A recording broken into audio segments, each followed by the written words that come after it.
What's going on, guys? It is your boy CryptoMykel here, coming today with a morning miners update, guys. How are you all doing? Hope you're all having a fantastic morning.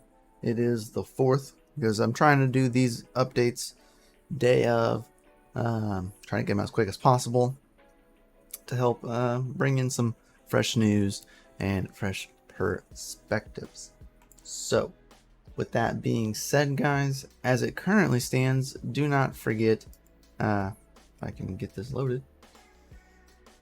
Don't forget, so thanks to all of you awesome people out there in the community for getting an E300.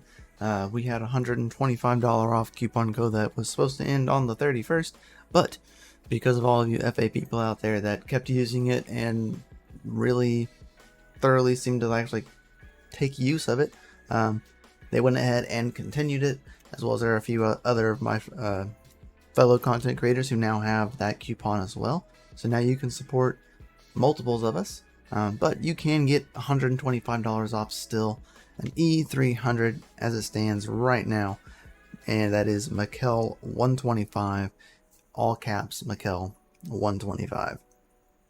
So you can go down to the link in the description below, get an E300. We do have a special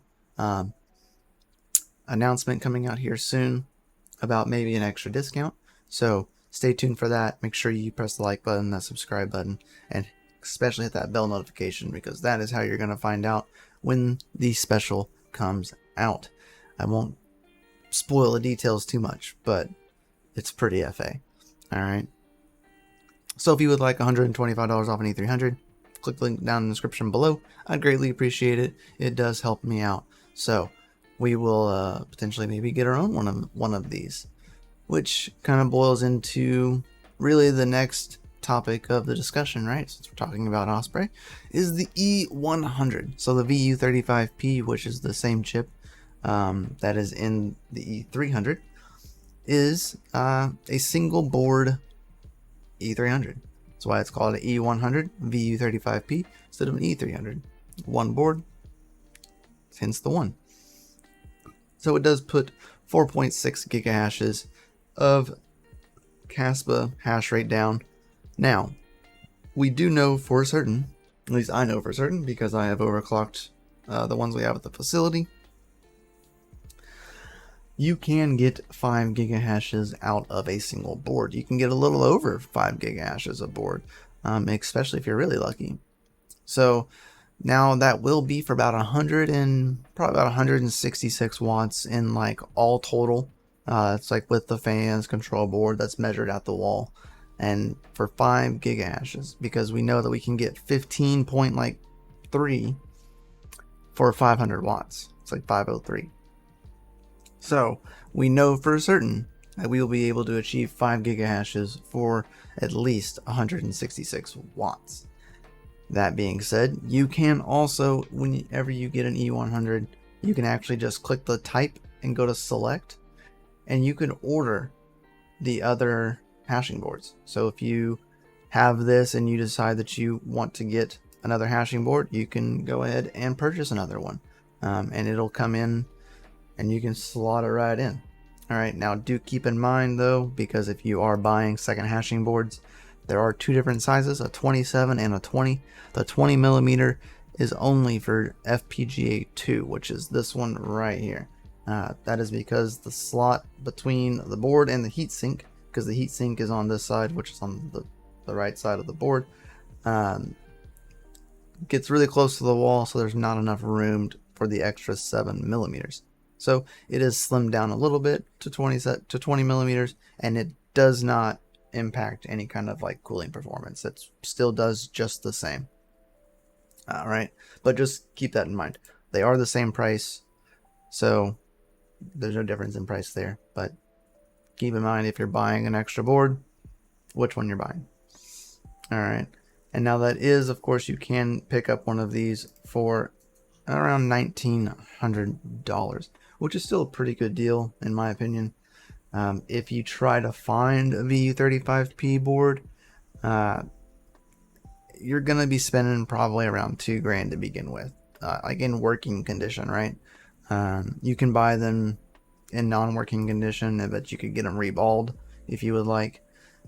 Into 35 right there. So the VU33 and 35, you just send in your FPGA, and for $450, they will reball it and put it into a board. So if you find one for a good deal, you can, but I haven't seen any for really less than $2,000. So for it already being put onto a new carrier board, having the case, the fans, and everything, I think that's actually I think it's a pretty good deal in my personal opinion. Even the full E300 is a pretty good deal. If you're not finding a board for less than $2,000, you're well over $6,000, and not to mention you're going to build the machine to run them as well. So that's another extra couple $100. So keep that in mind. Those are all thoughts and opinions, but I am personally maybe looking at getting an E100 because of all of you FA people out there. I might be able to get one of these now, so I might try to shoot for an E100.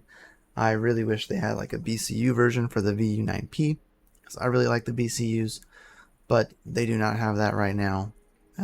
Maybe in the future. You don't really find BCU chips anymore. They're not new, so basically just got to find them using in the wild. So I would imagine making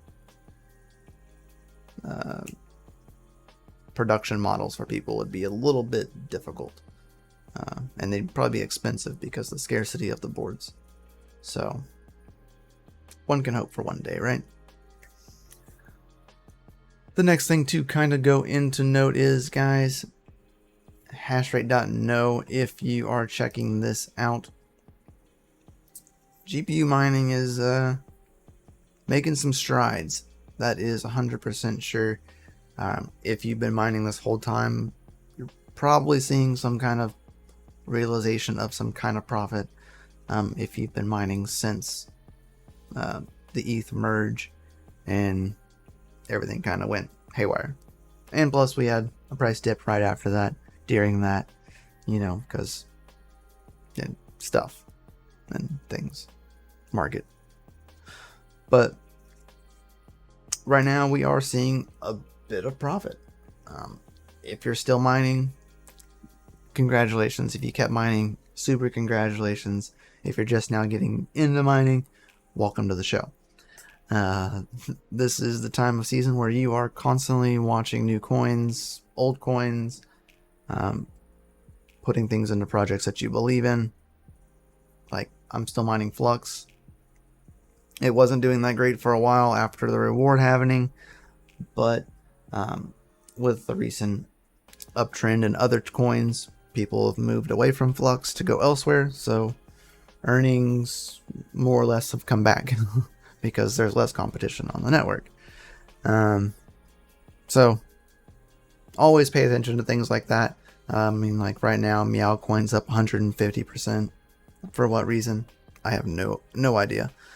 All right, Kaspa's been on a tear, as well as so is Radiant. Flux is up as well, and we're seeing an uptick across the board.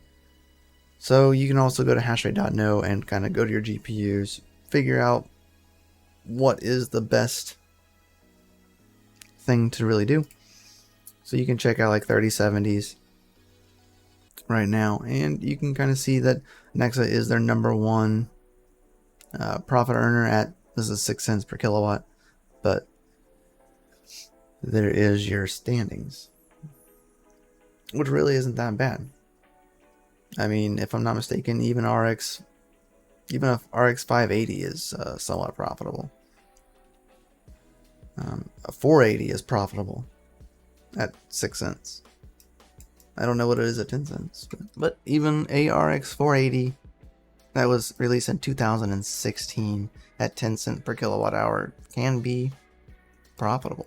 At what point does that change? I don't know. Looks like even at 15 cents per kilowatt hour, Alphium will net you 12 cents a day. It gives you 30 cents a day, but after paying your electric for 34 watts, your profit is 12 cents.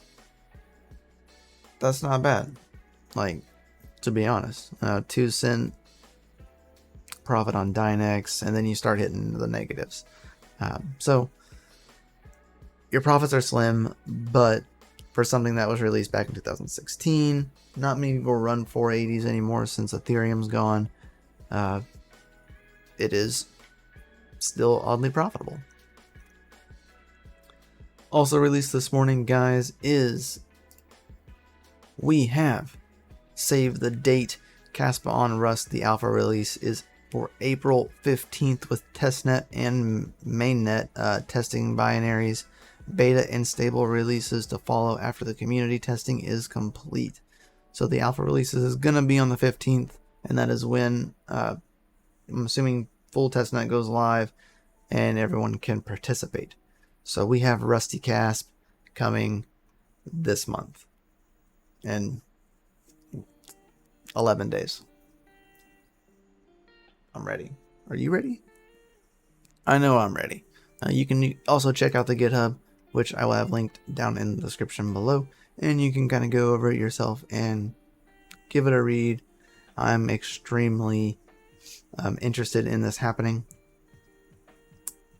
for quite a few reasons, and mainly for the fact that it is maybe something Solana can't provide. All right, they have a lot. They are great transactions per second blockchain. They're very fast and efficient. They have a lot of validator issues, but that could be where Kaspa takes the rise on that. Tons of nodes are running, plus it is a proof of work algorithm, so there is constant validations being happened by miners, not node validators, providing the same function but constantly. And for the fact that FPGAs provide even faster data throughput than a GPU can. So this is where we're about to see the great turn, right? Is because I believe that there is a place for FPGAs and GPUs on Kaspa. Both can provide the same function, but one does provide the function differently and can provide more function if need be. So I'm interested to see how this is going to go. Solana actually had FPGAs on their roadmap a long time ago. Never were implemented. I think they would have benefited from it. I do not know what kind of FPGAs this will entail, but I do know that it could benefit the chain significantly without causing any profit loss for GPU miners. Kind of takes me back to like the Ethereum days, right? Where you can have ASICs, GPUs, and even FPGAs all mining the same thing and still remaining really profitable because they all hit the nonces just a little bit different. So I'm interested to see how this is going to come along. I am very interested in Rusty Kasp personally. I would love to know what your thoughts and opinions are down in the description below. Please put your comments down there, as well as put an FA. Please like and subscribe and hit that bell notification. See our time when we go live here, guys. We got some awesome stuff coming up here soon, as well as the overclock video for the E100s is coming out this week. And we will see y'all on Thursday for the live stream. So make sure you are around for that. Much love. Peace out. Keep your hash rates up, your watts down low. And let me know. Are you excited for Rusty Kasp? Should I get an E100? Let me know. See y'all next one. Peace. And stay savage.